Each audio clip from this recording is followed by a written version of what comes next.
Thanks for being back with Heroes of Humility. Appreciate you guys sticking with us. I've had some difficulties in my family involving the health of somebody who's very dear to me, the most important person I've ever known, my mom. And that has definitely been an impediment to us being able to record, but we actually derive a lot of peace from our get-togethers, and that's why we created the show. I thought it was a disservice not to put out a recording that we felt we could also do the same thing for others, and that's the idea behind the show. So we wanted to get back into the studio. My mom's doing a little bit better. She's stable. Love you, Mom, and appreciate you listening, and I also appreciate the people that have stuck by us and that we've been able to touch with any of our stories, and hopefully it brings you a little bit of levity. The world is difficult enough as it is, and that's what this show is about finding some levity. So without further ado, thanks for being there and being back with us. Heroes of Humility, humility, humility, humility, humility, humility. This is not a charade. This is real. These words you are about to hear are coming from real humans on a mission to save the human race from itself. Buckle up while these delusional heroes of humility, aka hoes, attempt to right the wrongs in everyday human behavior.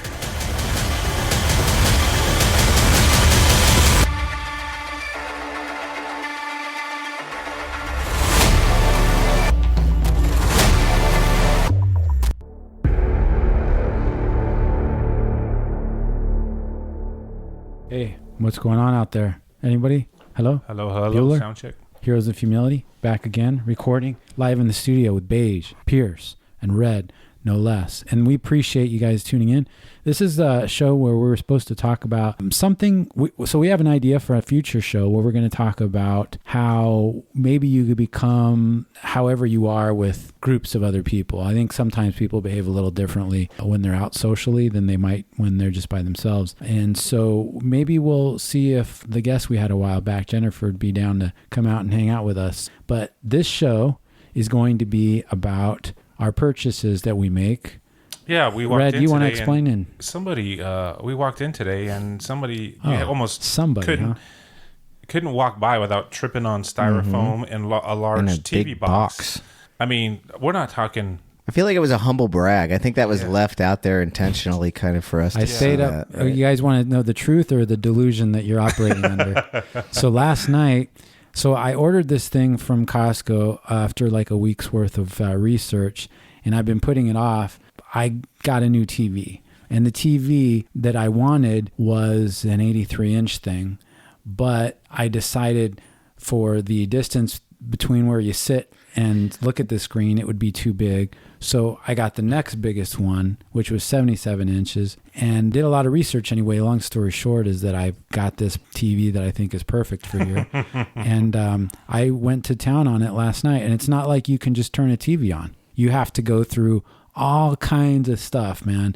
And not just putting it together, which is done surgically in the box because then you can move it. Yeah, it was just the whole thing. It was like a 4-hour deal. And by the time I got it up, I almost thought of calling Beige, but I was like, yeah, because Pierce knows I owe him one since he helped me out with my TV. No, not at all. I owe him a TV assist. No, it was good. I got it up. I didn't need to ask for too much help. You got it up, huh?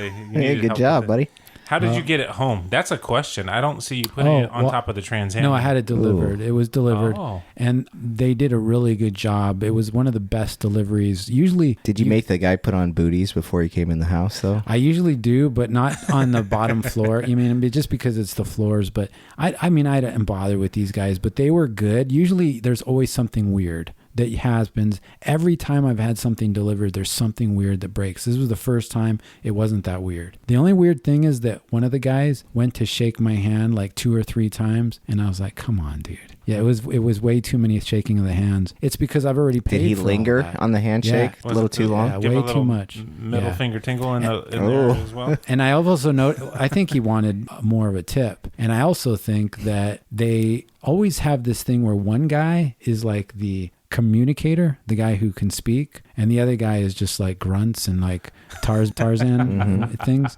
So anyway, there's a dynamic, and that guy who talks is the one that's supposed to make everything go smooth and hopefully maybe garner a little more income from them. Yeah, and I just had a delivery too recently. You know, it came on a box truck and stuff, and they deliver it and they, take it off, and it's a little bit of work. They didn't like take it out of the box and set it up or anything, but it was heavy, and they took it out of the truck and they dropped the box on the driveway there, and there's always that awkwardness now when they leave, and it's like, all right, well, okay, thanks, yeah, have a good day. Take and you're care. like, should I have tipped this guy? Like, is that something you do now? Because before, like, you never would really tip those guys, but now it's like crap, man. You tip everybody now, like you go and pick up a burrito, and it's like, yeah, like I picked up the burrito, I drove down there, and I'm still giving you a $2 tip. Yeah. It gets to a point where you're like, where do you not tip? Exactly. So like it's created this like social awkwardness now where it's like, oh man, I wonder if I should have tipped that guy. And I'll at least, like, if there's a guy doing physical labor or something, especially here when it's hot out, I'll at least offer him like a drink or something like that, like soda or something, I've done that too. How and much is in the cup? Well, more than I got from Pierce, that's for sure. Oh, well, yeah. I guess we can touch on this briefly. I'm like a child here. Earlier during the last episode, and totally inadvertent, Beige has a heart of gold, would never mean to do anything, on purpose. Yeah, I nudged a cup. But the glass toppled, and luckily it didn't fall over. So I was just thinking, how bad would this be for Beige if the water did go on something or into our equipment? And I think it's good for both of us that I be vigilant. Yeah. So what I did was I said, hey man, are you still thirsty? Like, from our last episode. I'm dying of thirst. And so I went ahead and got him. Yeah, I'm like, man, I'm really thirsty right now. I'm parched. Well, he's putting mustard on it. That's not what happened. Mm-hmm. So, but I did say, are you really thirsty? And he says, yeah, I'm parched. Yeah. So I should have brought more, but I brought just enough. So pretty much exactly what I said happened. Yeah, I guess so. I'll give you that. But I think it wasn't that much parched. I think I used the word parched. Yeah. But when I brought the drink back, it had what I thought. I wasn't dying or anything, I guess. But I still could see the whites in your eyes. But I just thought, well, I think maybe I'll just give them a little bit. That way, if it spills, there won't be that much devastation in the Star Wars room. And how much is a little bit? Let's just... I would say a couple inches of liquid. Ooh, that's what she said.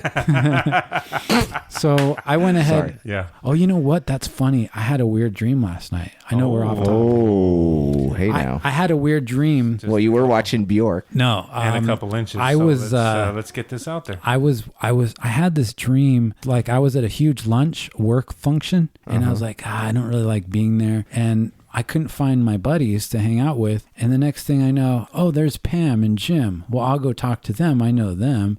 Do Pam and Jim exist in real life? I started thinking, well, Pam usually is very enthusiastic when she sees me, but she didn't look my way. So then I was like, well, what's going on with that? And then I heard Michael's voice in the background. Well, everybody from the office is here. And then I went over to sit down, and then Pam came over and started talking to me. And she says, what do you think about Phyllis? She's been a real tool this week. I know where you're going with this. Okay. I started to realize basically my dream was I was just at a lunch meeting with everybody from the actual office. From the cast of The Office. Yeah. And believe me, there's no affiliation with us and the Office ladies. I've listened to them. I think they're awesome. I don't know if you guys know this. I mean, your personality is very similar to Steve Carell on that show. Oh, really? I think I'll take that as a compliment. Yeah, I mean, it's kind of meant as a compliment. He just doesn't get me down. Wow. It's meant as a compliment, dude. Nice save. When you say something that you mean is kind of a burn, and then somebody takes a compliment, what are you left to say? I mean, it's quasi. I think it's like 50-50. I guess what I like about him is he kind of just does whatever's in his heart. And that's what the compliment that I took from it. Do you have a full cup of water there, Red? I saw you taking a big sip. It was a very large sip because I brought my own. Oh, okay. But see, his cup is safety. It's a safety issue. It's covered. There's no way that it's going to go on anything. Yeah. But anyway, so in my dream, I was talking with Pam, and she was like funny. We were laughing, and it didn't even occur to me in my dream that I was just hanging out with the Office people like I was friends with them forever. But they have their own little podcast, and I've listened to it. It's not little, it's huge. It was huge. I think they were kind of rewatching the show and discussing their ideas and behind the scenes stuff, things that happen behind the scenes. So yeah, it was a good show. I like Jenna Fisher and Angela Kinsey. There you go. Yeah. Wow. And so today we're talking about things that we buy too much of. And I don't know. So these, I put last night, I spent up time last night. So that's why everything's a mess. I know you guys got to see a little bit. I haven't calibrated all the colors. You got to do all the stuff. I was told out of the box that the calibration wouldn't be the best, that you have to go into expert mode. And I think depending on where you buy it from, I think they even offer a service where they'll send like a tech guy out to like calibrate it for you and everything. I don't trust him. I mean, that's just another guy that you're going to have to shake his hand. Probably wants a tip. He probably wants something to drink in my house. He might spill it. He might spill it on your, yep. Yeah, no, I think we all have what we're talking about today. What one thing, if you're in a relationship with somebody that they find that it's their TV purchase, it's like it's so important to him.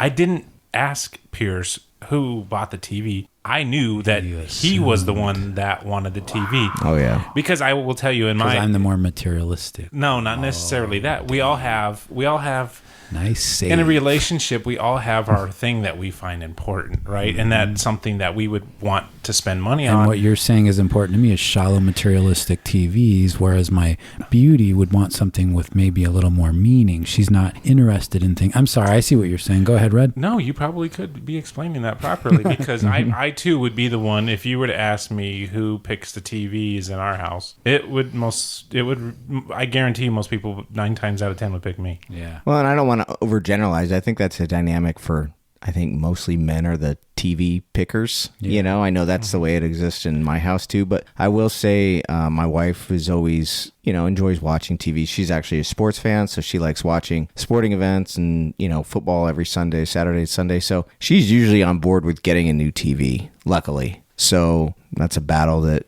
we generally don't have to fight, which is good, which is probably not the case with a lot of people, because I will say literally every room in our house has a TV, absent the bathrooms and stuff, but like every bedroom has a TV, the den has a TV, the living room, I even put a TV up in my garage. So same here. Yeah. I kind of use TVs as whether I watch it or I play music from it. Now you can stream from your phone. Anything you want to do on your phone, you just mirror it to your TV, so you don't even have to watch TV, quote unquote, but you could basically be on your cell phone on your TV. You could save money and just get one of those headsets that attaches the phone out in front of your eyes, and you could just wear the phone all the time. Oh, so yeah. You could watch TV like a VR, thing. Or you could buy one of those Apple deals that. The VR thing. What's it called? Yeah. I'll tell you one of the purchases that my wife can't stand that Google Play. Will get to the house. One, it's car parts, but 2 is large car parts to the house. Oh. And, man, I ordered 4 big tires to the house. And do you let her know in advance? Like, no, because she knows I spend money on it. Yeah, so you're not like, hey, just FYI, Wednesday, I'm tracking it. It's going to be here. But you can't hide that. Preparing you. No, because they come drop off 2 or 4 monster tires to the house, and they're expensive, so it's call her and you get. So do you try to cut off the UPS guy before he gets there? The sad part is, no, I don't think that far in advance, apparently. Because I guess, the surprise factor is over when those 4 large tires are sitting there. She now knows I purchased. It's kind of like, oh, God, I don't want to be there for why the hell do we have 4 tires? So you just make sure you're not home? Or you're just like, Wednesday, I'm going to get a rash of shit all day. Like, that's coming. I know it is. This delivery's coming on Wednesday. It's coming on Wednesday. I'm going to get a rash of crap from my wife. So let me not be home anyways. Yeah. Right? And so, but then it's like, shoot, I got the delivery message, but she hasn't gone out and gotten those tires yet. Oh, so now you're worried.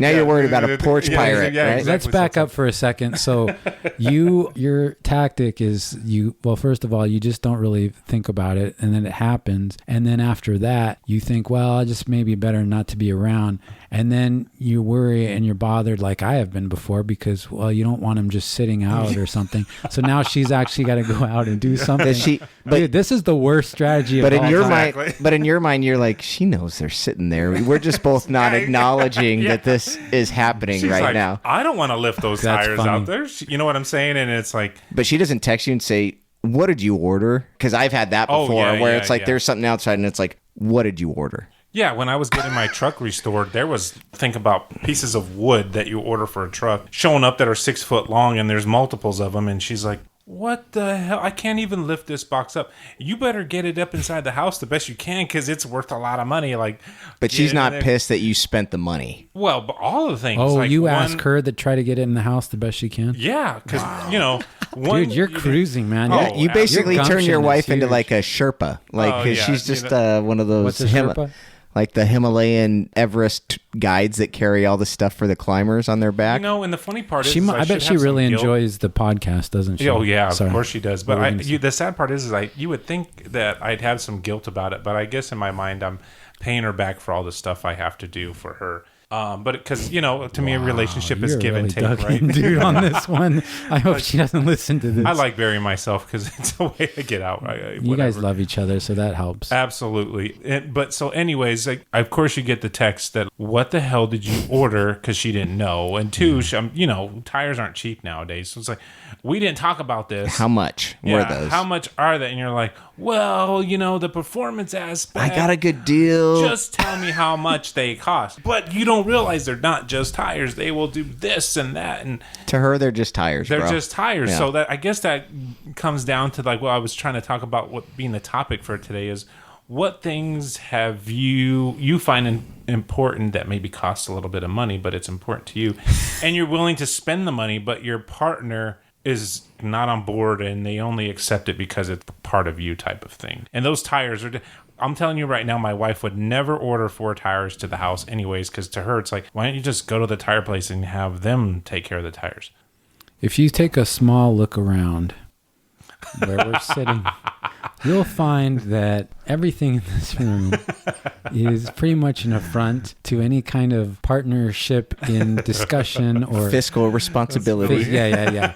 This is a fiscally irresponsible man cave, and my beauty is so patient, but we do have separate finances. But I was just listening to you two carefully and thinking, does this build up some kind of credit in her bank that she's able to cash with you later? In other words, does this allow her to make requests of you and you just have to concede because you're like, oh yeah, well I remember when I had those 4 giant tires and you had to drag those into the garage? That usually takes place at a furniture store or something. Oh, to that okay. effect, yeah. So you have to get furniture when she says, Yeah, hey. and the payback is that the stuff that she gets tends to weigh a lot, and then there's always a complication of moving it into the house from the place and transporting it. And then sometimes these are deals where they're like, oh, hey, I have a friend who's selling this chest of drawers that I want to redo, and it's old, but it's super heavy and high quality. Well, I'm like, well, who am I moving this with? Because if it's that heavy, she can't help me. So am I asking a friend? Do the place we're going to have somebody that can help me lift it? And then it's dragging it in the house, and then she wants to refinish it. So that's where I feel that, if anything, that is her thing that she likes doing that I could care less. And you got to put it together if it's not assembled. Well, Is that yeah, a well, big I'm thing? talking about if she'll buy a chest of drawers that's antique that she wants to refinish. So let's say, So she'll sand it down, put a new finish on it. and that's something to me, I'm like, oh, why don't you just buy it done the way you like it, right? Well, in her mind, they don't make furniture like they used to anymore. It's always just cardboard and cheap and plastic. She can make it exactly how she wants it to be. She'll paint it the color she kinda wants. cool, She'll I pick guess. out the knobs that she likes, and then it's like, oh, cool. That chest of drawer, I refinished it, but it's like 80 years old. Okay, Well, a long time ago, she Yeah. picked out a knob she likes. So, I mean, I guess she could do it now. Yeah. there it is. Yeah. Singer. Hey, Oh, where's hang your? on. Yeah. Yeah. Oh, yeah, the knob that she started. Okay, go ahead. Sorry, dude. So I'm saying that would definitely be hers. Is when she buys furniture, it's like, I guess in my mind, I'm oh god, I'm dragging this piece of furniture. Well, and some people actually make a business out of that. They'll go to consignment stores, Goodwill, find old furniture that's in rough shape, but it's good quality furniture, and refinish it and make hundreds of dollars off of like something they bought for $25 at Goodwill. That's so pretty cool. It can be a money making thing for some people. The one thing I think you would like, because I thought of you like music too, and we all kind of grew up in the same era where they had. You guys remember? Most of our parents probably had one because it was probably the coolest thing to have back then. Were those console cabinet stereos? where it was like a piece of wood and it was finished really nice, but inside of it was like, say, an 8-track player with built-in speakers. Well, there's companies now that are buying these retro ones, but then advancing them to that way they have Bluetooth connectivity, Wi-Fi, stuff like that, and then the speakers are a little bit more modern, so you can get some more depth out of them. But they are not cheap, but they have the look of like a 70s. Yeah, it's like a modernized antique piece. Yeah, and I thought, dang, that's actually pretty cool. That's something I would spend money I bet on. that would be effective too, because there's been a surge in record players and records. You can go to some of the hipster stores or extra stores and they're selling them because you get like the jacket and everything, and it's the whole nostalgia of having a record. Well, I think there's also something. I'm like a tangible person, so I think there's an aspect of that with the records is like, because back in the day, like we grew up with cassettes. That was mainly when I was growing up, was the tapes, the cassettes. Yeah, you're old. And then the CDs, and I think always, you're older than me there, Pierce. I've always said to you that you are kind of a tangible guy, but so I think there's a difference when you buy something and you're like, man, I got this in my hand. I can actually touch this, and it's an object, as opposed to like, I just downloaded this song. Like when you download something, it doesn't feel like it's yours. Yeah. That's just me. Yeah. I've always wanted to accumulate objects. I don't know. And it was kind of cool when people got in your car. Again, I wasn't old enough, but I've been told, and they could see the jacket of your CD. And it was like Van Halen, OU812, and people are like, damn, this guy has some taste, in music. And now they get in and you don't see anything. It's just all programmed. Yeah, I mean, in bands before, they would take pride in like the artwork on the album and what's inside the cover and even on the records and stuff, So there's a little bit of artistic creation, I think, that's gone out the window too when you start making everything digital and downloadable and all this stuff. Yeah, we are living in a very bleak and miserable time, that just kidding. JK. Wow. Just kidding. So Beige, what is your purchase that you get in trouble with your wife? Oh, and then vice versa. Well, I think anybody that knows me probably has even known me for a short period of time. Pierce just stole my thunder. Sorry, there. Buddy. But shoes. I have a embarrassing amount of shoes, actually. Probably way more than my wife, that's for sure. Do you ever try to get rid of them after you? Yeah, I mean, there's some that like if I don't wear them or something, I'll be like, you know what, I'll try to sell these and I'll get a little bit of money on them if I don't wear them. But there's a lot of shoes that I'm like, I haven't worn those shoes in like a year. But man, those are really freaking cool. I still like those, So like my thing is I prefer to spend money on an object because it's a weird way of thinking, but I'm like, well, this is permanent. Now I own this. This is mine. It's not like an experience where some people prefer to spend money on going to dinner.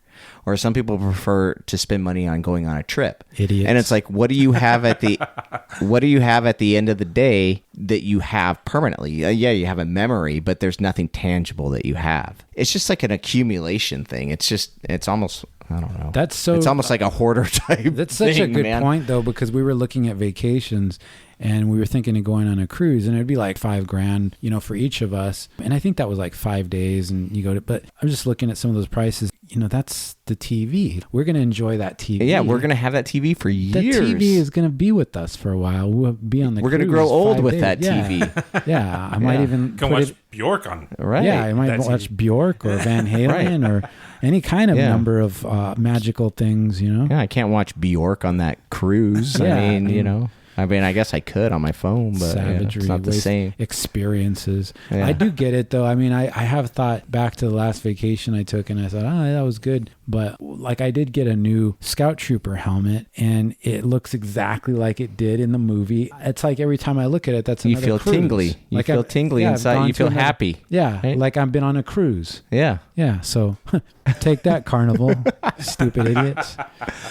Well, and I think that's where my wife and I would differ. She's more about the experience, as opposed to the object. I think a lot of wives are more like about that. She's probably what she likes to spend money on more than anything is like live music, concerts. And to me, it's like I've been to quite a few concerts too, and I enjoy them. But sometimes with me, it's like she enjoys them way more than I do. And I get there and I'm like, man, it's hot. I can't find parking. I got to walk all the way from the car to the venue. There's a ton of people. The lines are long. Like it's just congested. It's congested. I don't enjoy it as much as I enjoy the music. Don't get me wrong, but all the other stuff is You like, enjoy your wife, but you know, yeah, but her and I don't even really listen to the same type of music. The live concerts that she would go to are not what I would pick. So a lot of times she'll go with like her sister or something like that, maybe, or our daughters. Sometimes she'll take our daughters, and I'll take our daughters to music that I like, concerts. But she's much more, oh, let's take a trip to, wherever. And that's how she would prefer to spend the money, is on trips and concerts and stuff like that, as opposed to, I'm just like, accumulate stuff. Now, does she tell you in the same way that I told my wife that, oh, what's this email I see for these $500 tickets to this concert?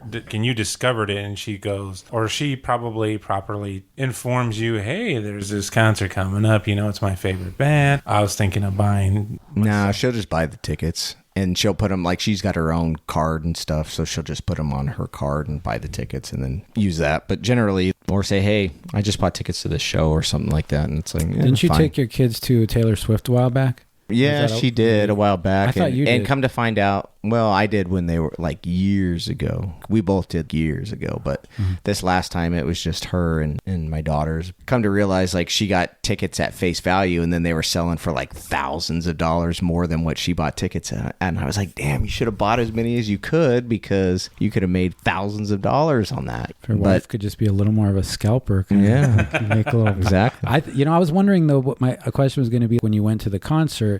If it's not necessarily an artist that you would have selected, I wonder when you get there and you're with your kids, obviously, you've been in a concert where everybody is just so hyped up and their enthusiasm is off the charts and everybody's jumping or yelling on their feet. And if you're not as enthusiastic, I'm generally weird, not right? enthusiastic at concerts. That's just me. Like, the guy that jumps up and down, that's too much for me. Even if it's not you. I'm sure you're the guy that's like going crazy. Yeah, I guess that's true. But me, but I always see that guy that's like, right. Like this last concert that we went to, there was a guy. He was like the biggest fan of this band, and he was going crazy, and it's too much. And he turned around. He's like, "Oh, I'm sorry if I'm I don't want to upset you or anything." Like, he was apologizing for how crazy he was being. Honest, like, dude, don't worry about it. Enjoy it, whatever, But I'm not that way. Partially, I think it's my own just insecurity with acting that way myself, where I feel like a fool. Yeah, it's too much. And then I project that on everybody else, and I'm like, look at this idiot. And I know I shouldn't feel that way, because it's like he's just enjoying himself, but I'm just very self-conscious myself in doing that. So you don't want somebody else looking at you and being, look at this guy, look at this drama guy. Right. He's way too dramatic. But I also don't want to be like everybody else is standing up at the concert and you're the one dude sitting down still, Yeah, exactly. Like, that's what I was wondering, like, when you took your kids, if that's what it would feel like. No, I at least stand up, but I don't like jump around and like headbang and dance and everything. Like, that's actually my wife, I think, would probably be the one that would dance and do stuff like that. Last year I was trying to be romantic around our anniversary, and I know Shania Twain is like one of my wife's all-time favorite artists, and there was this casino that happened to be playing this I'm going to call it imitator or something, like a cover band that plays Shania Twain. Like, the singer looks like Shania Twain, dresses like her, and sings songs. And it was around the time of our anniversary. So, you know what? That's probably something she'll like. Trying to be the nice guy. So I do it. And I'm not a Shania Twain. I'm not a Shania Twain person, right? And then it started going through my mind, like what you guys were just talking about. And then so you go to this concert and you're trying to like win, for lack of better terms, and this is going to come across bad, but I'm trying to win brownie points, right? Oh, misogynistic jerk. Exactly. You're trying to look enthused, even though you're. I'm trying to picture this nearly 7-foot guy at a Shania Twain concert, and Shania's, you feel like a woman, and you're just like, that's exactly what I was thinking of. Is like that song comes on, and I'm like, well, how am I supposed to respond? It's like, are you supposed to represent? Yeah, are you supposed to dance to this? Well, you're the antagonist in that song, because I think sometimes she says something. I don't know if it's whatever. Don't reveal that you know too much about this song. I don't. Please. I'm You're self-reporting. I just remember something about. I think there's some kind of shot she takes at men or something or thing, and I was just wondering if during that part in the song what that'd be like, because everybody else, well, this guy right here is celebrating enough with the song. My wife knows that it's not just Shania Twain that I. It's not like I despise Shania Twain. It's just like, to she's me, a lovely lady, that she tends to make songs that are like towards the female gender, and nothing against it. It's just not my flavor. So, but I'm trying to be enthused, trying to put my best foot forward. And then, man, I feel like a woman comes on and I'm like, do I don't feel like a woman. I feel like a man at a do I woman's sit there out of song. respect and just look forward, or do I like enjoy it? Well, you had to jump a little bit, right? You had to do a little dancing, otherwise it'd feel weird if you're the only one. So I just wish I could see a little bit of what your dancing was like. Very perplexed about what was the proper procedure. Right, the proper protocol. Yeah. What am I?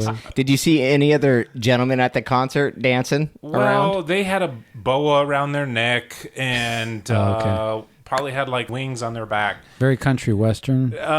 So looking? No, not very. But no, there are gentlemen that were there with their wives dancing to the "Man, I Feel Like a Woman" song.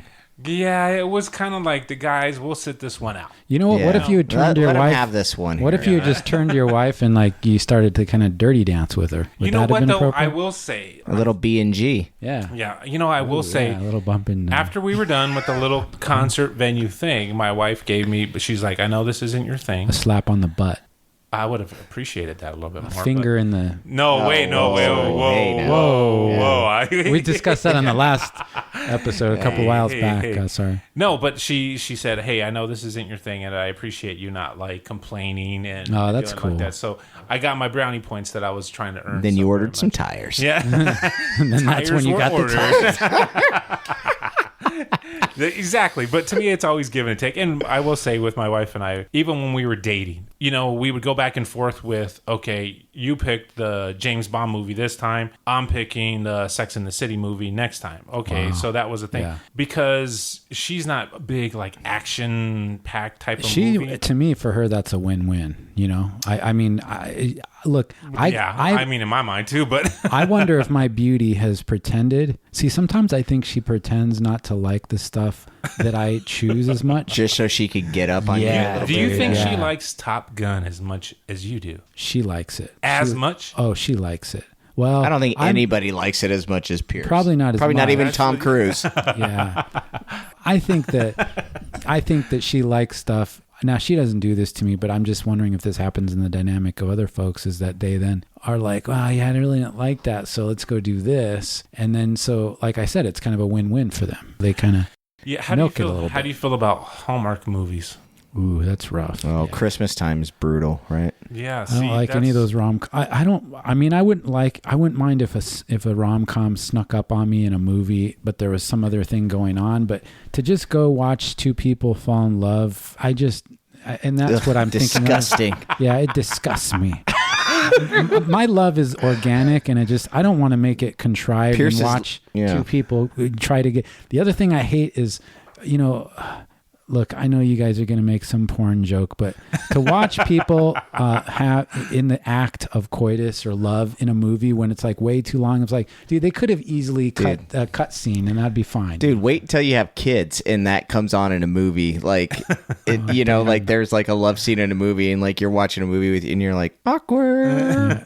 Did you ever watch? Dude, no, it's pure awkwardness. That's what And I'm it's saying, not dude, like, it's I'm not horrible. saying it's like a rated R movie, but even like a PG-13 where like Yeah. the two characters are having sex, they are. Obviously they're not showing anything, but Yeah. it's a love scene, and it's just very weird. It is weird. weird. And like I I think can I've imagine even that. like, okay, we're gonna fast forward through that. Oh, you scene. know what? That brings up a friend we have in common. I'm thinking of Cool Hand, and we're using a code name here, so it's not calling him out directly. Yeah, just so but- you know, ladies and gentlemen, his parents didn't really name him Cool and then last Yep. name Hand, but that's what I But call him. he says, I have teenagers at my house, so it's pretty rare that I have watching something I want to watch on TV. bless him. Because if it's So sad. something on TV that is a certain rating, we don't let our kids watch, so we have to watch it on our own. And X. so there was another program he wanted to watch, but it was something his wife didn't really Porn? want to watch. Cool Hand, I hope he's listening to this. Yeah, Probably he's a guy. He's a Renaissance man, so he Yeah. likes things, certain Yeah. things. But there was a new show that was coming out was it Motley Crue, and he hasn't seen it, but it was like a Netflix show, and he's like, oh man, that's one thing. It was one of his favorite bands growing up, and I think it was called The Dirt or something like that. It was a show, kind of documentary about how Motley Crue came about and how they started out and their rise in popularity. Well, he's like, you know what? I go into my living room and my son was playing video games And so that TV was taken up. Then he was going to go to the second spot, but his wife was teleworking and he couldn't watch a movie because it would be too loud and it would bother her. So he finally went to his bedroom. He set up a chair and he's like, okay, cool. Now we can watch some porn. Well, now we can watch this Motley Crue, right? Sorry. Yeah. And so he turns it on, and he never seen it, never heard about it, but he's like something he's interested in. Well, the first part of it is one of the band members going down on one of these groupies. Oh, jeez. And as soon as And it he's starts, alone in the, yeah. and his son pops in the room to my ask, hey, gosh. do you want mom to make you a sandwich? And he's like, the kid walks in to see what's going on the TV.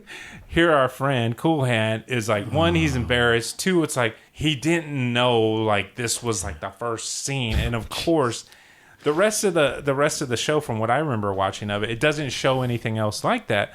It just his kid having to walk in right at that time. And just so you know, ladies and gentlemen, so you get in that, man, he's going to love us talking about him like this. The guy is so shy, but heart of gold. But I just can't even picture Cool Hand.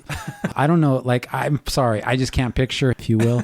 And the idea that... I try not to. Oh, yeah. I know that. But in other words, the guy, he's just so, I don't know, not straight laced, but he's just kind of like stoic and doesn't express a lot of emotion. And those are the kind of things, I don't know. It's just for that to happen to him, you know, where his son thinks he's a pervert now, trying to sneak off and watch. Yeah, I just think, wow, and then have to like the later is like just the pure torture of like having to try to explain to his kid what he saw of like is the kid old enough to know what that is, or is like the kid? He knew the kid was seeing. The kid knew he was old. The kid was old enough to know kind of what's going on. That there. was some sort of sexual thing going on that he's just helping with a zipper or something. Yeah, and then he's having to like explain it like, oh, hey, this was, because this kid probably doesn't even know about the 80s type of hair band, how the lifestyle, the lifestyle and all that other stuff. And he, like you said, he's a pretty reserved guy, and for something like that to happen, how stupid though that they put that in the I mean, I guess, okay, fine, sex, drugs, and rock and roll, but does that really need to be in the documentary at the very front end? I guess they really... I think it's like to set it up to how wild it is. How crazy. Yeah, that should be like a post-credit scene, like you got to sit through the credits and see that. I would think that as a Motley Crue member, you would have some say-so in what the final product looks like. I mean, I assume maybe they'd be involved. If I saw that, I'd be like, let's go and leave that one. I mean, I think we can... Just a cut scene would be sufficient, to actually have that in there. And that really shows how distasteful Motley Crue is, kind of just why they couldn't be classier. You'd never see that in a making of the Van Halen. I know that everybody had their improprieties or whatever, or they did risky things or whatever, but that's just, come on, man. That's you want to say Bush League, don't you? I will not stand behind Bush League behavior, I just will not tolerate it. Just Bush League. I want my rock and my heavy rock or my heavy metal to be classy. Right. Yeah. I did like Lita Ford back then. She had maybe not the epitome of class, but I hope she doesn't hear this. I'm sure she listens. But I loved her music. I mean, a lovely gal. Kiss me once. No, I was just saying, as far as like, I will say, I mean, who's the one that spends more of the money, I guess, in your relationship between you and the wife? For me, it's probably me. So when that happens, anytime my wife wants something, like, I can't say crap. And I know I can't say crap. Oh, you want this? I'm really going to say something when I look how many I lost all rights to complain about anything. So it's I get kind of that. liberating though, isn't it? Because then you're like, fine, I can. Yeah, fine. Apathy's kind of liberating. Right? No, what my wife does, because I mean, I know I don't have as many shoes as you do, but I do like different shoes for different occasions, right? My wife is on this no clutter thing, and she's been watching Hoarders or something, right? I mean, she's always kind of been this way, but then there's like I don't know, I can't remember what it was, but something has kind of changed her to where she wants to be as clutter free as possible, right? Bumping into something in the house, she's gonna get rid of you if you're not careful. You're cluttering up the space too. That's the joke. I always tell her, hey son, keep moving, because if you don't move, your mom's going to donate you. Yeah, spring cleaning, get rid of everything. So here. inevitably, if I order a pair of shoes or something, and to be honest with you, not a brag, but when you have a certain foot size, you kind of have to order shoes to your house because they don't sell them in the store. They don't Size have your 13, ladies and gentlemen. No. 12. No. 12 and a half. We've had this discussion. Sorry, before, I can't remember. 14. But, yeah. It's basically Shaq. Yeah. So most of the time, shoes have to come to the house, right? Well, my wife's thing is now like you can get a pair when you get rid of a pair. Oh, wow.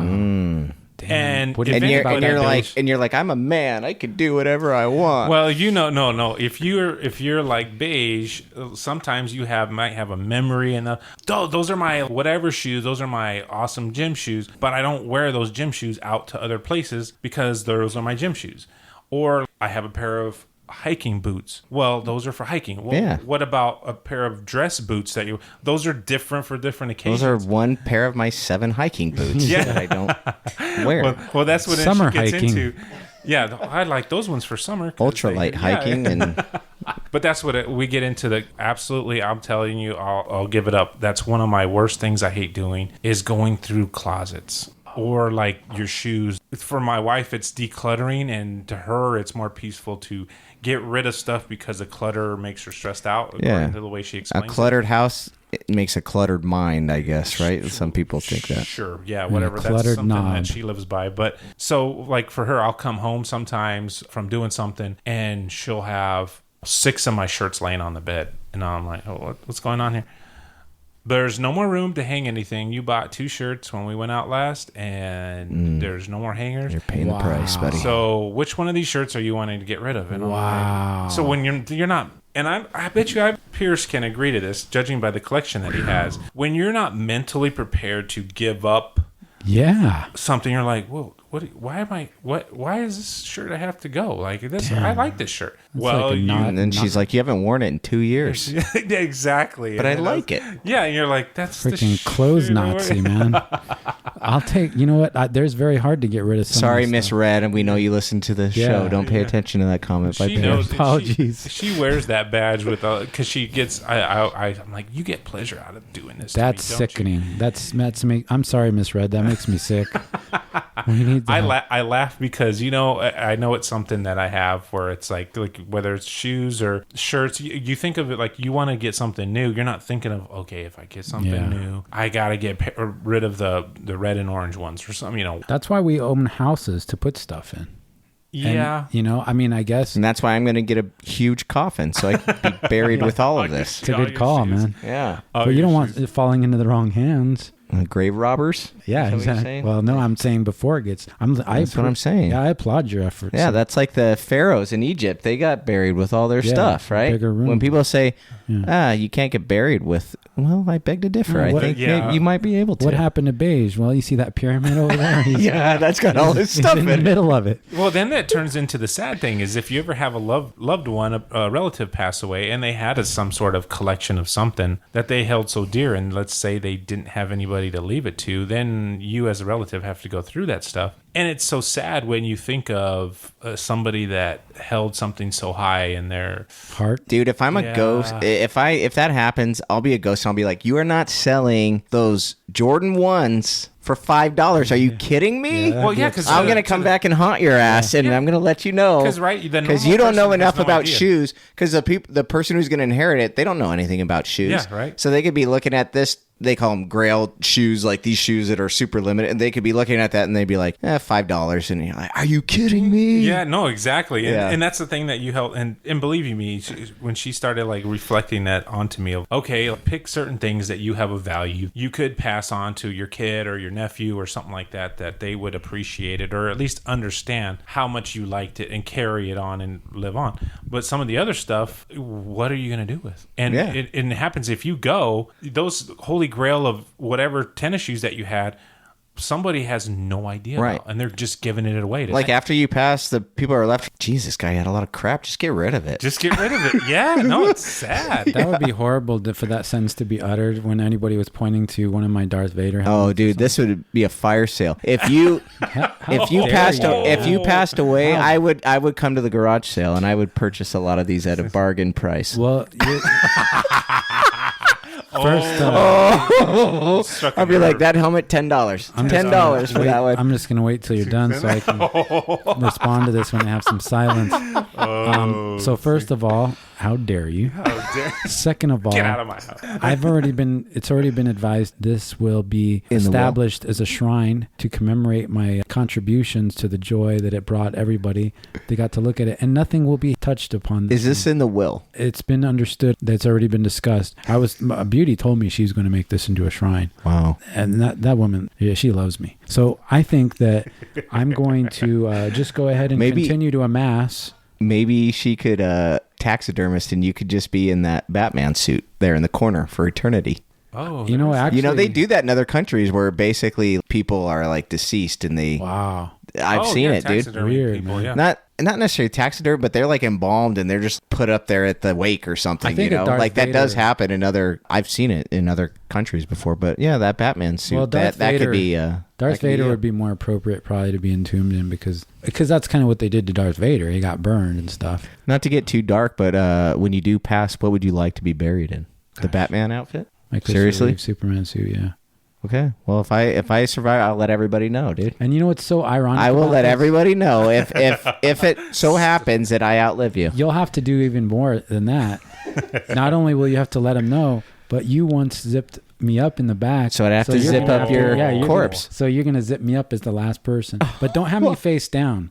I want to be face You up. wanna be- Well, yeah. I mean, Yeah. what? Laying in the coffin face down? Yeah, because then it'd be easier for you to zip. Who does that? Well, I just thought you might do that Getting because the very way you personal. are, that Yeah. maybe you'd be easier for you The to zip. viewing, it's just your butt cheeks and the Yeah, freaking it's a win-win for everybody. Wow, this guy really did work on his glutes. Wow, look at those glutes. Still a Yeah. good wow. And I can zip him up easier this way. Well, Gosh bless. attaboy. I don't know if this would be appropriate, honestly, but I do. I'm just saying, practically though, like that's one thing I've if you do accumulate all this stuff, like that's a consideration because the people that do survive you generally, they're not going to know. I mean, they're going to know how special this was to you, I guess, but they're not going to get the value of it like you did, you know? Yeah, absolutely. And one of the things I've tried to do is I'll tell Beauty, I say, hey, come look. And she'll be like, oh, no. And I'm like, what do you see that's different? And she's looking around and she's like, and then ultimately when she can't tell, we all get disappointed. Some of us take it harder than others. And then I make her feel bad. It's kind of a sick thing I do. But I show her, and then she's like, oh, yeah, I didn't see that. And I'm like, okay, this is, the value of this, and this is that. For my Trans Am, I make sure she knows how to keep the battery charged, little things. Red, you'll probably be a part of helping if something happens. And so just things like that. I like her to know the value.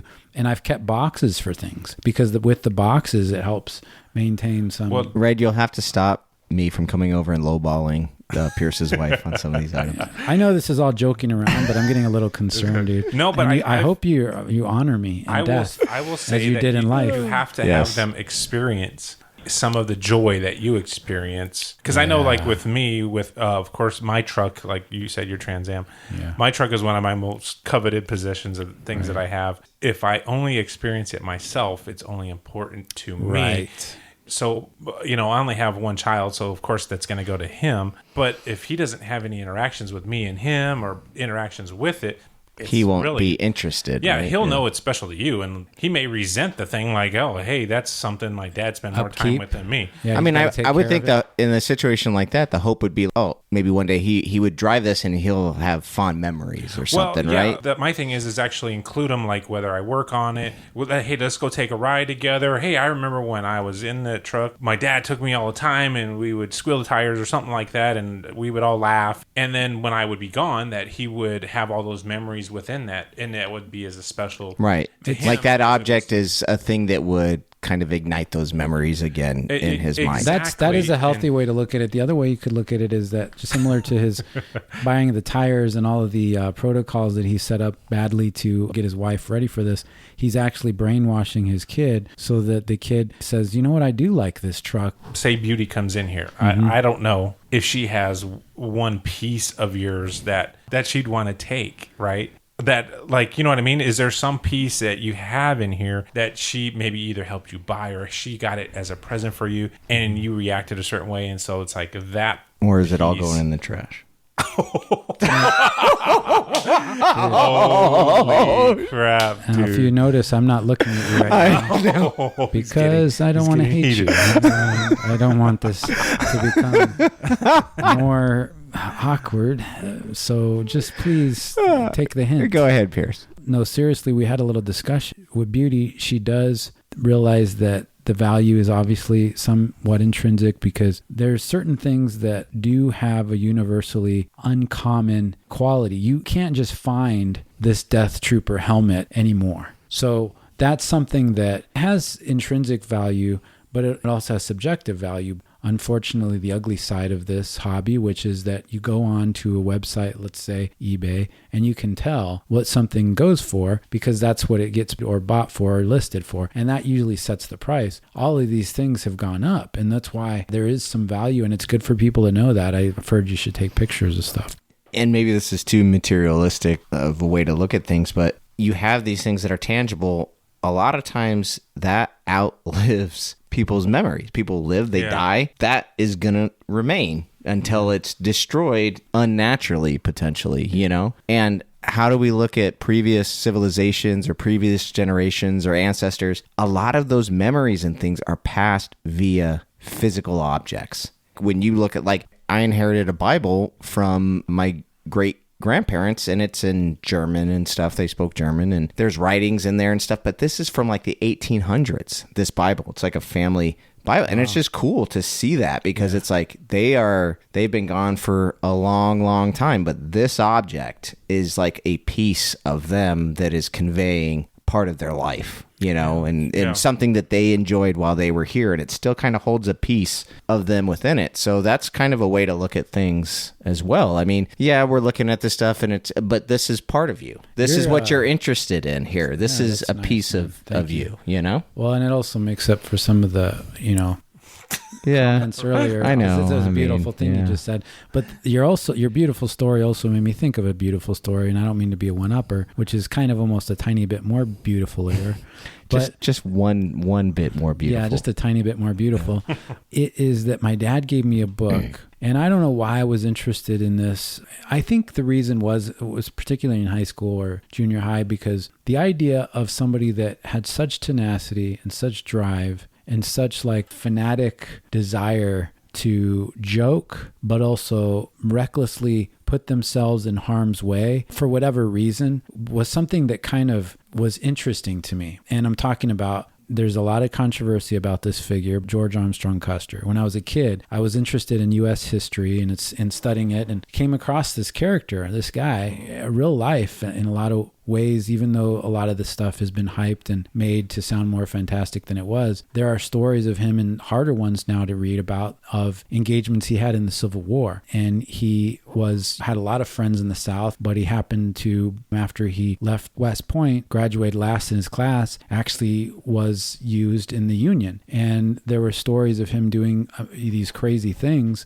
For instance, they wanted to cross a river, and they didn't know if they could get all the men across there in time, and they were worried about being followed. And the next thing the story goes is he was in the middle of the river on his horse, and he says, "This is how deep it is." And just all these stories or stories of him riding into battle, actually leading his men, putting a red scarf on because he knew it would bring them zeal and enthusiasm so they could see him, and he would ride out in front into the enemy, leading them that way and not by telling them. And if you see a guy doing that, you're going to follow. And I just thought that was fascinating to me. And then he got hurt. He would dismount, and they'd be talking about it later, and he'd take his coat off and he'd have a bunch of holes in his coat. I mean, just amazing stories of horses being shot out of him. So you fast forward to mid to late 1800s. I can't remember the date off the top of my head, but it was a very hot summer day, and he did this fanatically dumb thing that led to his ultimate death because the government used him in a campaign to expand, and they knew that nobody else would be crazy enough to do it. And he's given a lot of credit for his own stupidity, and in a lot of ways he probably earned that. But he also went through a ton of these engagements and just thought nothing could happen to him, a little invincible. So my dad knew I was interested in this, and he gave me a book. And the book was called Son of the Morning Star. And it was a book about George Armstrong Custer. The Indians that were scouts for him had given him this nickname because he would always attack at dawn. And some of the Indians that he had talked to, they respected him and he respected them. He felt if I were being told to move from my lands, I would be doing the same thing as them. I wouldn't want to go. So there was some reverence back and forth, but ultimately his actions were not the best. And I guess history is in the eye of the beholder, and there's probably gray areas of interpretation. Certainly a lot of soldiers and people doing what they're supposed to. But this book tells the honest story, not glamorizing him, and doesn't glamorize, any one group over the other. Both sides did awful things to human bodies and things in battle, but you get to watch this whole thing unfold. And I read this book, and in the back, my dad wrote this little comment, and my dad's not with me anymore, so it meant a lot when I saw it lately, and it says, enjoy the simple things. And my dad used to say, you'll be happier in life if you find enjoyment in the simple things. If you have to get extravagant things to find happiness and joy, you're not going to be happy. It's never going to be enough. You're going to have more to do. Certainly look at our cars and stuff. That's more to take care of. And there's some cool things about it. But anyway, just something I thought of. Sorry to go so long, but that was the story of my dad giving me that book. Yeah, well, I mean, I think it goes along the lines of, like, unfortunately, when your parents or your loved one's parents pass away and you have to go through some of these items and stuff like that, it really boils down to like, what memories you have of that person, that item that they thought was so special, that do you want to take care of it and carry it on? And I think to what you just said, sometimes the simplest things bring you greater memory and the ease of care of things. Like there were certain things I thought of when my wife was going through some of her parents' belongings that I thought, oh, no way she'll get rid of that. And she did. And there was other things that I thought for sure she'd get rid of and then she kept. For whatever reason, there was different sentimental value on things. And also she had an experience with her parent on that particular item. So that item she wanted to keep, and other ones that was okay with getting rid of. The other thing I think my father was getting at is that obviously it's not about the tangible things. We certainly will derive some joy, and maybe we shared it with somebody, maybe we got to see somebody else's joy from it. But the things that you can't really see that usually make you the happiest, like the time that we got to hang out here and do this recording today, because I know we're so busy, and other times we probably wouldn't get together because we'd be so busy in our lives, but this forces us to get together. That's what the show's about. It's those kind of things, the things you leave with people, the memories you make with people, the relationships that you have. I mean, it's that kind of stuff, that's where your happiness is really going to come from. And I think that's what my dad was getting at. He and I had these awesome discussions about Custer, and not whether he was good or bad, but just talking about life and our understanding of learning about it and the history and stuff. So yeah, let's see. We had talked about doing a what would you do scenario. Okay, I'll go. I got to go. Let's do our intro. What would you do? This is the what would you do? Oh, yeah. This is like the 70s game show music coming on here. So, Beige, you can go ahead and start it off with what would you do. And who is this directed at? We'll go with Brad here. Okay. So, last week, my son kept asking for this Nintendo Switch game. He loves Nintendo Switch probably more than anything in the world. So he's asking for this game, and I'm like, okay, I'll go to Target later and I'll go pick up this game. I go to the electronics section, nobody around, of course, and this game's behind a case. So I needed somebody to come over and unlock the case. So I asked this guy, I say, hey, I need to get a game from the case. Can you call somebody? And he's like, sure. He's busy doing whatever. So I wait there for like 10 minutes and nobody shows up. And I go and look at the guy who's going to help me, and he's just doing what he was doing before, stocking stuff, and nobody's helping me out. And I'm just getting irritated because I'm like, this guy he just blew me off. Like, he didn't even call anybody to help me out or whatever. I gave it like 10 minutes and I finally said, you know what, screw this. I'm not waiting around for this anymore. And I walked by the guy and I was like, should I say something to the dude and be like, oh, geez, thanks for the help, buddy, or be kind of a jerk? Or should I just kind of let it go by and not say anything, and be the ramification being I'm just not going to spend the $60 or whatever at your store? So I decided just to not say anything to the guy and just let it go. But I really wanted to kind of like say something. But I think part of it is like maturity and just saying, okay, I'm a little irritated with the situation, but I'm just going to let it slide. So in an instance like that, when you're not getting good customer service, or you feel like somebody blew you off, are you going to make a scene about it, or would you just kind of walk out the door? Well, you probably know me by now. I'm not one on making a scene, but I think nowadays it seems like customer service is lacking more than usual. I'll put it. Usually you kind of like, okay, man, I need help with something because it's up high where I can't get to it, or it's behind glass where I need a key that I don't have, right? Right. And you're like, oh, come on, like, dude, I just want to get in, get out. Like, I'm just trying to spend my money at your store. Yeah.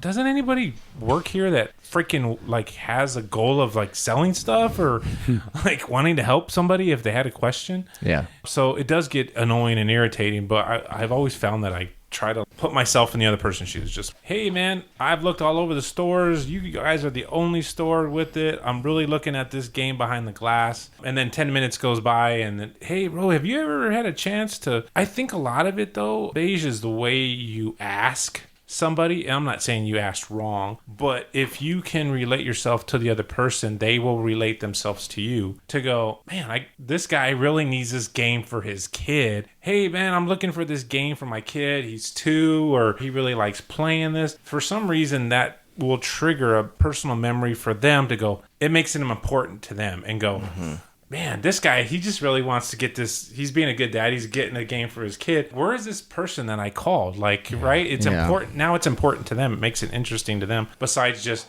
this guy wants something behind the thing. Yeah, really, and I guess my mentality was like, as a customer, I felt like I shouldn't need to do all that. No, you know, and while I was irritated and I want to say something, I think part of the maturity is like, you know what? Is it really a big deal at the end of the day? No. So I'm just, even though I'm walking by the guy and I'm kind of like disgusted with this because I got horrible customer service, A, the guy probably really doesn't care in all honesty. And B, the recourse to just not spending the money in the store, that's enough and we'll just move on and I'll get it somewhere else. Whereas maybe like 10 years ago, I would have probably said something like, hey, buddy, thanks for the help. Great customer service or something like that, you know, but I just decided to move on. It's good. I think when you can do things like that in general with a lot of those types of issues, it's better for you in the long run. It's less stress. But I do like that strategy you mentioned because I think that innately in most of us, there's some good. And I think that your strategy is appealing to that, Red, because you're getting them to look at it from a human perspective, maybe have some empathy. So I think that was a good one. Yeah, that's what I've tried to do. Like, if you can relate to a little bit to somebody that, it makes it personal, part of their story, to help you out or whatever. And there's got to be something decent in most people. They'd be like, oh, okay, let me help this guy, you know? Do you guys want me to go next? I had thought of something. Yeah, please do. Okay, this one is a scenario that I may or may not have had an experience with a long time ago. Hopefully this guy isn't listening. So you come home, you got friends over, a bunch of people were there partying, having a good time. You have some roommates. Let's say this is during your college years, and you go to bed. You're lucky enough to have one of the bigger rooms, so there isn't anything going on in your room. You've been left and you have a moment of peace. You get up in the next morning and you walk past your roommate's door, and unfortunately you see buck naked roommate and his partner just laying there, and they haven't woke up and they're sleeping. So you have to see this and you obviously make it quickly down the hallway, but you're trying to eat breakfast and you're trying to do what you like to do in the mornings, but the entire time you're thinking, oh no, like, are they going to wake up? Are they going to realize that I walked past there? If they do get up and they hear me up, there's nothing good that seems like it's going to come from this. And this is for Beige so that Red can think of something. But I was wondering how you might handle this. And then later on, how you would handle it. Go ahead. So, yeah, I mean, I would walk past. I might actually close the door. Their door? Yeah. Okay. So that when they wake up, because... honestly, my thought would be like, they're probably so drunk the night before, they don't remember if they closed the door or not, so they'll wake up and the door will be closed and they wouldn't know if they had done that or not. What if they wake up as you're closing the door and they're like, what is this peeping Tom doing? Well, then that might be an issue. But then I'd be like, I'm not a peeping Tom, dude. You're freaking butt-ass naked, like VR, out there in the open. So, not my problem. I might try to do that and then... You go put a blanket over there. Bodies. Well, they definitely wake up then, I think, if they had a blanket encasing their bodies on the bed. Pretty awkward, right? Yeah, I just wouldn't acknowledge it. I would allow them to bring it up if it were to be God acknowledged. forbid. Yeah, like they would have to say something for me to acknowledge it, but I would probably at least try to maybe gently shut the door. Yeah. Yeah. Beige was using just his 2 fingers to pull the door closed for those that couldn't see. Exactly. But yeah, that's very similar to what Pierce did in the situation. And I was just hoping they wouldn't bring it up, and it never was brought up, but it was awkward. And I also didn't want them to hear me getting breakfast, because then I thought if they hear me getting breakfast, then they're going to know I walked through down the hallway and that I saw them. So I think I did a combination of pulling the door a little bit closed, but also I thought, you know what? I almost wanted them to know that the door had been open a little bit, because I wanted them to realize that this aberrant behavior needed to stop, and hopefully a little bit of the realization of it would tell them we need to be more careful. Yeah, for next time. Yeah, for next time, man, because So- I don't want to wake up and see that, you know? Butt So cheeks. if you would have dropped trow and sat on the edge of the bed eating your Lucky Charms, that would have been That would have been. Out Like, of- that's another way to go, I guess. That's Another what- way. that's what I'm one saying, way to like- live your life. do you make it more uncomfortable for them than they made it? I have some roommates that would have turned the music on real loud in the living room, and then, you know, I don't know, just not made a big deal out of it, but definitely would have woke them up just so they could have seen how funny it was. So luckily nobody else with that kind of uncouthness got involved, but No, that's what happened. It just reminds me of the college days when if you ever were like the first one to pass out, somebody got like Sharpie marker on their face or got some funny poses and pictures taken of them. And then it was like, oh man, you knew you weren't the first one to pass out because somebody would mess with you, right? I Those just were don't. definitely the college days. That's how you lived your life. And I almost like am in awe of that. I don't think I could be in an environment like that. That's why, honestly, I think I've only been inebriated once. And because I use the word inebriated, you can also tell I probably don't get Inebriated. Right. I don't frequently. get inebriated very often. But yeah, it's just kind of goofy to me to lose complete control, man. I don't like to lose. I like to maintain my composure. I'm not interested in not remembering what happened last night. And I certainly don't want people waking up and seeing that, well, evidently Pierce doesn't really care about his junk just being out there for everybody to see. So yeah, those kind of things haven't happened to me too much. But I know that they've happened to other people, and I'm just wondering how other people handle that. It's a crazy world. Oh, yeah. You know what? I thought of like a what would you do?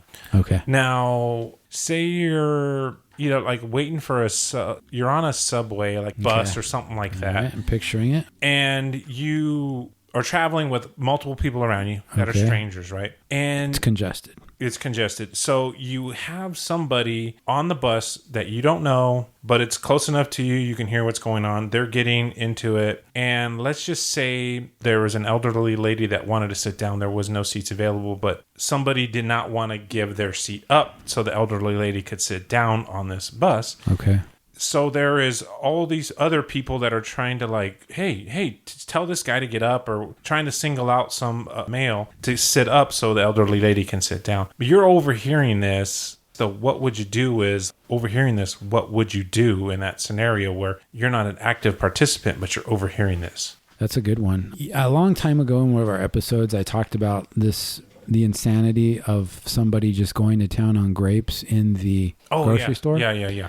And to me, this is a similar situation. There are tiers of behavior that you can employ, tactics to try to bring attention to some aberrant conduct. So if somebody knows that they're being scrutinized and that you can see, and that it's more than one person that sees what they're doing, I think it helps. So the first thing I would try to do is I would try to make it clear that I see this. I see the person needs a seat. The first thing I would do is offer my own. I mean, I just feel like that would be the easiest way and probably the most peaceful way to go about all this. I'm not usually in the habit or that I'm going to change someone's behavior for the better. I think most of that's happened by the time you reach adulthood. But I would try, and I couldn't offer them my seat or taking that out of the equation. I would certainly try to bring attention to it by looking at them and looking that I see it. Or maybe the next tier would be I'd provide some kind of dissatisfied gesture in my face or some nonverbal cue that's like, come on, bro. And so if that doesn't work, Got to use the sigh.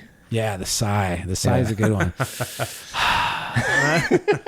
Like I said, I would try to progress through those, and especially depending on how bad off the lady was, a long answer, but that's my in my mind too, I've been in certain scenarios like that where you're kind of like, do I want to get involved? Do I not want to get involved? Yeah. You see somebody who it might be getting taken advantage of, or like somebody else could easily, help that other person, but they're not. So I always kind of like, wait, is it worth it? I always kind of struggle with that myself. Like, a long time ago when I was in community college, it was unusual for the small college, but they got a person who was one of the witnesses for the making of Schindler's List. He was somebody that they actually interviewed for the movie, and it was well known, and as was the fact that this person was going to be coming to our college to do a talk. So everybody gathered in this auditorium and we listened to this survivor of the Holocaust. And he described this story of how he survived one of the worst assaults on his village. It was the last one. And basically, it's a hard story, but basically he fell under so many people that he remained still and quiet, and he slept like that overnight. And that was the only reason that he survived, because they never knew he was there. The next morning he crawled out and he made it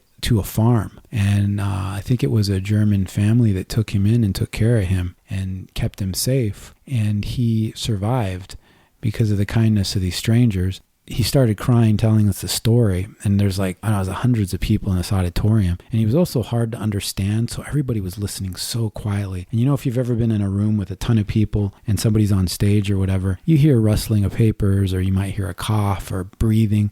You could not hear a sound in this room. And he said something I'll never forget. He said, if you're ever in a position where you can help somebody, just do it. And I think that there's obviously varying degrees and other things you have to take into consideration. You don't just run into, somewhere where there's gunfire going off or whatever. You have to think a little bit. But yeah, that's always kind of just the memory I have. And sometimes I was thinking about that a little bit. Your story doesn't quite to that, obviously, degree of horribleness, but things that you try to, if you can help somebody, 9 times out of 10, you should definitely consider how to do it and go for it, Oh, absolutely. Yeah. Absolutely. Yeah, that's a good one, man. And I think we had a good episode. Appreciate you guys. We always have a good time here. Yeah, good topic, Red. Red picked out the topic. It was a good one, man. Anyway, we hope we made some people laugh. And even though we ended on some more seriousness, just stuff to make us think, I guess, about our social interactions with our fellow human. And this is Pierre signing off with Beige. Red. Take care, be cool, be kind. Thanks for listening to Heroes of Humility. We'll be back in about 2 weeks. Check us out on social media. We have a Facebook page. We have Instagram, and last but not least, YouTube. I think that's about enough for now. We'll be closing down our website, but it doesn't mean that we're still not here doing host stuff. Give us a subscribe, rate us, let us know what you think. Feel free to write into the show at either of those media items that I mentioned. And then if you'd like to send us an idea for the show, something we would tackle that affects the social fabric of society, we'll give you a shout out. Give us the name you'd like us to use. Appreciate your support. Take care.